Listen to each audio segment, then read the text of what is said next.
السلام عليكم ورحمة الله وبركاته. ازيكم يا حبايب قلب؟ عاملين ايه؟ يا رب تكونوا بألف خير وصحة وسعادة وسلامة يا رب، اللهم امين. اللهم صل وسلم وبارك عليك يا حبيبي يا رسول الله، عليه افضل الصلاة والسلام. صلوا عليه. الايام دي عايزين نصلي على النبي كتير جدا جدا جدا جدا، على قد ما تقدروا، بنية تفريج الهم وتيسير الحال. يا رب يجعل ايامنا كلها خير وسعادة ان شاء الله. المولد النبوي الشريف قرب ان شاء الله، عايزين كلنا كده نصلي على النبي بنية ان قضاء الحاج. ماشي، اللهم صل وسلم وبارك عليك يا حبيبي يا رسول الله، عليه افضل الصلاة والسلام. صلوا عليه. عايزكم كلكم تكتبوا في الكومنتات عليه افضل الصلاة والسلام. موضوع الفيديو بتاع النهارده طلب مني فيديو زي ما هتشوفوا دلوقتي. التعليق بتقولي عايزة فيديو عن البروتين البارد. اتكلم عن البروتين البارد. في البداية مفيش بروتين بارد. البروتين تطبيقه معروف في كل العالم. تطبيق البروتين معروف، هو حاجة واحدة.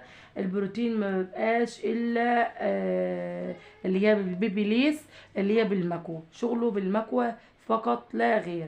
انما شغل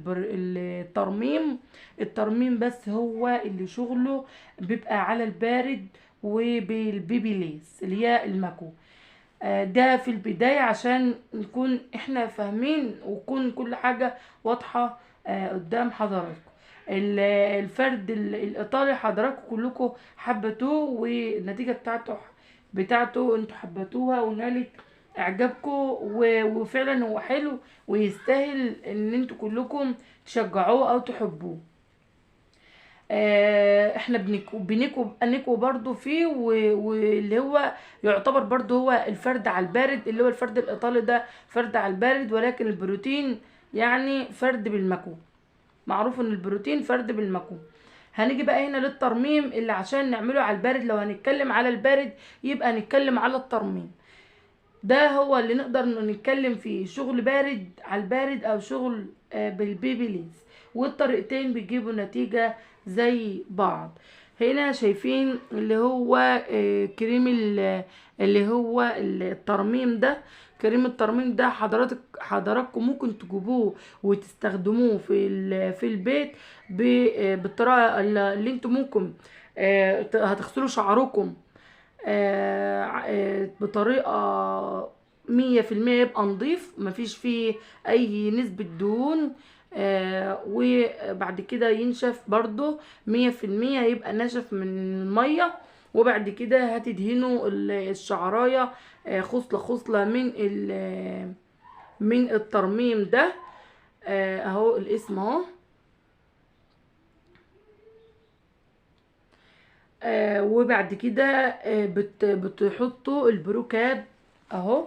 البروكاب بتسيبوه بقى ايه، ساعة او نص ساعة او 3/4 ساعة على الشعر. بتلبسوا البروكاب ده اهو، وبتظبطوه وبتحطوه اهو، وتقعدوا قاعدين وبتلتزموا بالنتيجة دي. بتلتزموا بالطريقة دي. هنقول لكم دلوقتي هو مكتوب، اقرأ لكم هو مكتوب عليه ازاي، وهي دي الطريقة اصلا اللي مكتوبة على العبوة.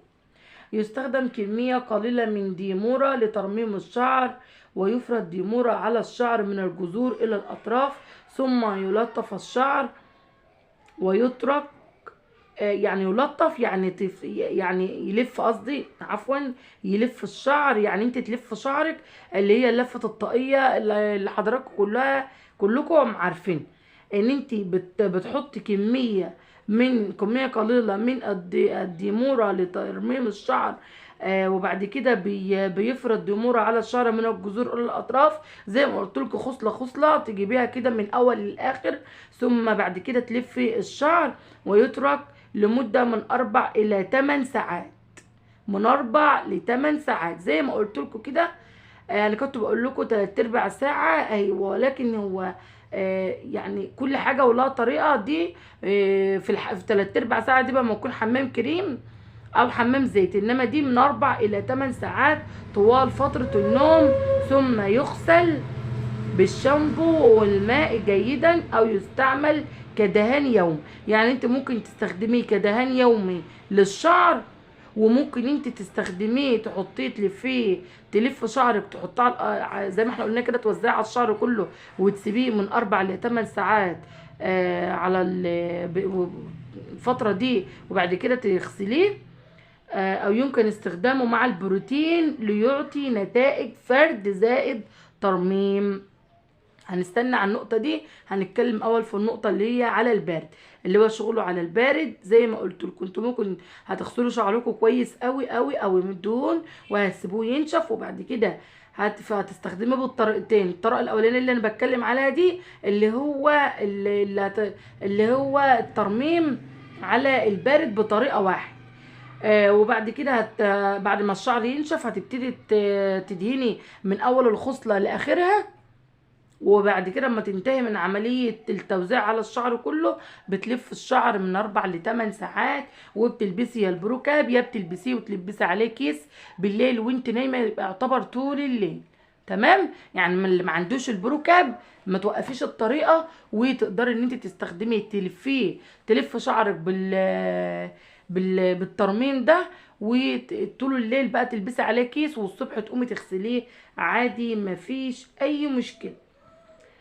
هنتكلم بقى على الطريقة التانية اللي انت ممكن تستخدميه كدهان للشعر. يعني ممكن انت تحطيه بعد كل يوم كده، او مرتين 3 في الاسبوع، ان انت تدهني شعرك بيه كدهان، يعني كدهان يومي للشعر. ده اتكلمنا دلوقتي على طريقتين للترميم. هنتكلم على طريقة التالتة كمان للترميم، وهي يمكن استخدامه مع البروتين ليعطي نتائج فرد زائد ترميم. ويستعمل بالنسبة الآتية: لكل 40 ملي بروتين يضاف 40 ملي من ديمورا ترميم زائد 40 مياه مقطرة، ثم يمزج الخليط جيدا، ثم يضاف على الشعر في وجود متخصصة.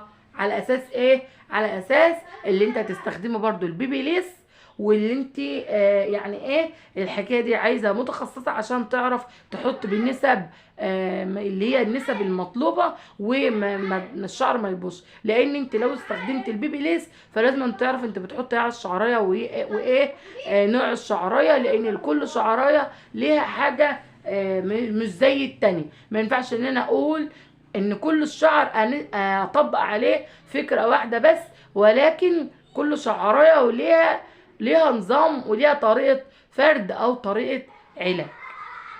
تمام؟ وده اللي انا بعمله، بضيف نسبة من البروتين لما اكون شعرايه متهالكة، ولكن اللي هي الشعرايه الناعمة وبرده فيها نسبة كثرة، عايزة نسبة بروتين مع نسبة ترميم. ان انا ما ينفعش احط نسبة البروتين كلها واستغنى عن الترميم، عشان انا عايزة حاجة تلطف وتهدي البروتين، وحاجة برضو تنعم وتغذي وتعمل اعادة ترميم للشعرايه اللي انا بشتغل عليه. ما ينفعش ان انا استغنى عن الترميم ولا البروتين، لان انا حاطه البروتين يعالج ويرمم ويعمل اعاده بناء للشعرايه، وبرده معرفش استغنى عن البروتين عشان انا حاطه البروتين عشان يفرد الشعرايه ويفرد الكسره والهيشان اللي في الشعرايه. فاحنا بنعمل معادله للاتنين مع بعض زي ما قلنا بنسب معروفه. وكمان النسبه اكتر حاجه بتحدد النسبه اللي معايا ان انا احطها ازاي، اللي هي الشعرايه الموجوده اللي انا هشتغل عليها، هي اللي بتحدد لي احط اي نسبه في الاتنين اكتر، او النسبتين يكونوا زي بعض.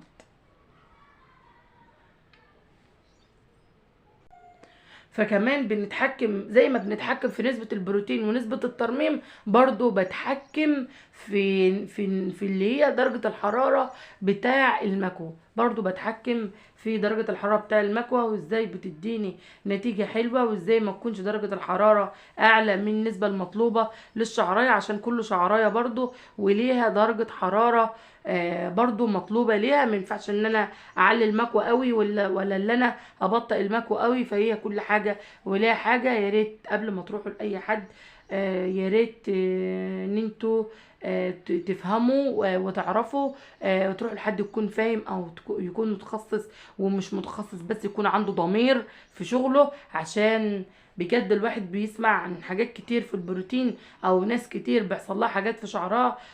فبصراحة بزعل جدا. يعني على قد ما بزعل من قلة الضمير، على قد برضو يعني الفلوس الكتير مع قلة ضمير. واللي بزعل اكتر عشانه ان هو دمار الشعر. و واقول لكم ايه، ضرر الشعر وضرر الفروة وضياع الشعر. يعني يا ريت ضرر بس، ضياع. يعني في عاملة كلمتني، العاملة دي من القاهرة، من فيصل. بتقول لي، هي ممكن تكون سمعاني دلوقتي، بتقول لي شعرها انه باظ.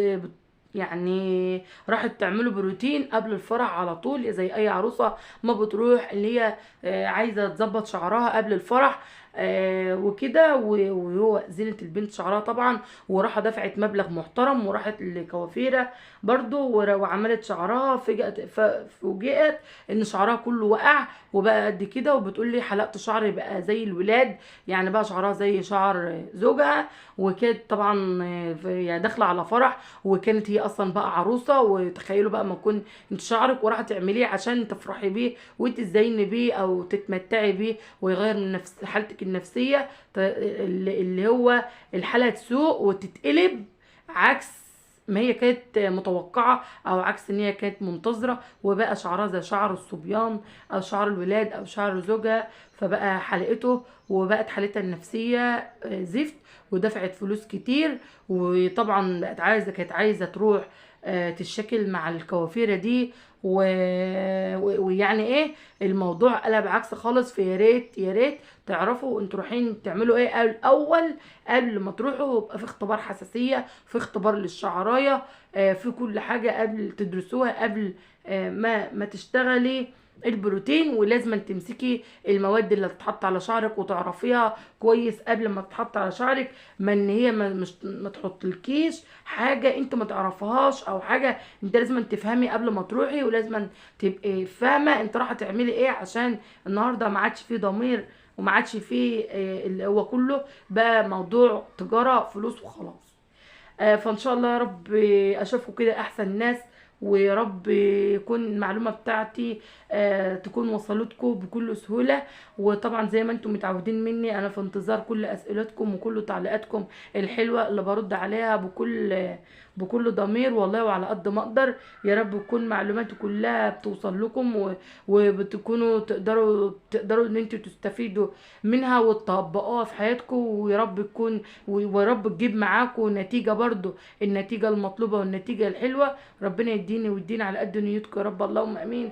ولا يخسركم. ويا رب اشوف كده كلكم كده احسن شعر في الدنيا، وتطبقوا كل حاجه عملي، وتطبقوا اللي انا قلت لكم عليه كده قدام كل حاجه. واللي ما عندوش البروكاب يستخدم الكيس طول الليل وانت رايحه تنامي، حطي ولف شعرك وقومي الصبح اغسلي شعرك. وكمان لو ما فيش عندي، لو ما تقدريش تجيبي الدمورة ولا تقدر تجيبي اي نوع ترميم تاني، يا ريت بس تجيبي من حد موثوق فيه عشان يديك حاجة موثوق برضو فيها تقدري تحطها على شعرك بطريقة آمنة من غير ما تخسري لا فلوسك ولا شعرك. والأهم عندنا طبعا شعرك ومظهرك وصحتك، دي برضو أهم من أي حاجة. وبعد كده الفلوس طبعا ما بتجيش بالسهل برضو. واللي يحط فلوسه في حاجة طبعا يكون واثق هو بيحطها في ايه قبل ما يحطها. كمان اللي مش عارف بقى يجيب دي يجيب اللي هو الزيت اللهم صل وسلم وبارك على سيدنا محمد. زيت الارجان بصوا جميل يا جماعه بطريقه فظيعه فظيعه فظيعه. واعملوا سيرش كده على النت وشوفوه، هتلاقوا فوائد ليه جميله جدا جدا جدا. وهسيب لكم برده فوق دلوقتي زي ما هتشوفوا، هجيب لكم الصوره، كنت منزله لكم فيديو، وهسيب لكم الفيديو ده في صندوق الوصف، او ان شاء الله في اول تعليق اثبته لكم، اللي هو زبده الشيا وزيت الارجان. زبده الشيا مش اي حاجه، عايزين مش زبده الشيا اللي هي حاجه مستخلصه من زبده الشيا زي حمامه الكريم او زي الزيوت ترطيب او تصفيف او اي كلام من ده. مش زبده الشيا دي، زبده الشيا اللي هي الاصليه اللي هي الخام اللي بنيجي نجيبها من عند العطار. وزيت الارجان الخام برضو مش مستخلص من زيت الارجان، مش اي مستخلصات من زيت الارجان، انا بتكلم على زيت الارجان الخام. وبرضو هسيب لكم الصورتين ان شاء الله على الشاشه من فوق. بتمنى تستفيدوا من الفيديو، وبتمنى الفيديو يعجبكم، وبتمنى كمان اللي ما اشتركش في القناه وبيحب قناتي وبيدخل يتفرج على فيديوهاتي وبيبعت لي وبيكلمني على التليفون. بحبكم جدا، وبجد ببقى سعيده من اتصالاتكم وكومنتاتكم وانا كمان بقدم لكم كل ما عندي والله، وببقى مبسوطه. يا ريت بقى كلنا كده نحاول ان احنا ندعم القناه ونكبرها عشان الكل يستفيد زي ما كلنا بنستفيد. كمان عايزين نشير على اوسع نطاق، كمان نوسع النطاق شويه ونجيب حبايب واخوات كمان معانا يستفيدوا مننا. بتمنى ان انتوا تشتركوا في القناه وتفعلوا الجرس وتضغطوا على كلمه الكل عشان يوصل لكم كل فيديو بنزله. وهستنى كمان اللي هو الكومنتات بتاعتكم واسئلتكم واستفساراتكم وكل حاجه عايزين تعرفوها في اي حاجه اكتبوا لي في الكومنتات، وان شاء الله زي ما الفيديو ده طلب مني برضو هنزل لكم كل حاجه عايزين تستفسروا عنها هنزلها لكم برضو. بحبكم في الله، والسلام عليكم ورحمه الله وبركاته.